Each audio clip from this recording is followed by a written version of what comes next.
नंदुरबार में शिक्षण मंत्री दादाजी भुसे ने आज जिले में शिक्षा विभाग की उच्च स्तरीय बैठक ली और कई अहम घोषणाएं की।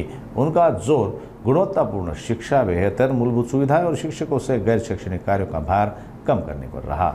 नंदुरबार में शिक्षा मंत्री दादाजी भुसे की अध्यक्षता में एक महत्वपूर्ण बैठक आयोजित की गई। उन्होंने कहा कि गुणवत्तापूर्ण शिक्षा के लिए सभी को मिलकर प्रयास करने होंगे। बैठक में विधायक मंजुला गावित, जिलाधिकारी डॉक्टर मिताली सेठ और अन्य अधिकारी मौजूद थे। मंत्री भुसे ने कहा कि शिक्षकों का अशैक्षणिक काम 50% तक कम किया जाएगा, जिससे वे शिक्षण कार्य पर ज्यादा ध्यान दे सकेंगे। हर स्कूल में शुद्ध पीने का पानी, साफ शौचालय और बेहतर सुविधाएं सुनिश्चित की जाएगी।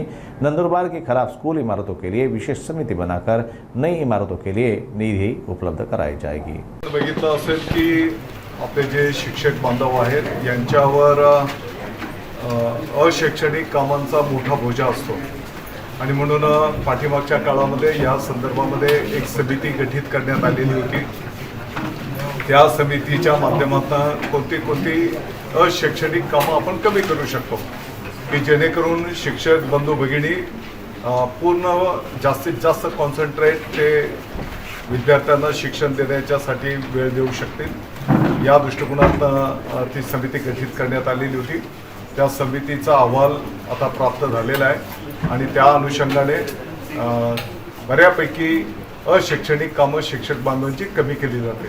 साहेब, पॅटच्या एक्झामच्या उन्हाचा त्रास होणार नाही याची काळजी आपण त्या ठिकाणी घेऊया, परंतु त्याच्यासोबतच आपण जर बघितलं असेल तर परीक्षा ह्या सुद्धा तेवढ्याच महत्त्वाच्या आहेत।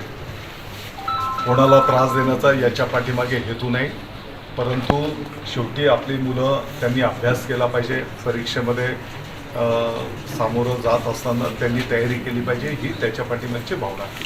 शिक्षण सारख्या सेवाभावी संस्था आहे की जे साधारणपणे 90% निधी ते स्वतः देतात, 10% निधी शासनाकडून किंबहुना लोकवर्गणीतनं त्यांना अपेक्षित असतो। मला वाटतं की आम्ही अशा सर्व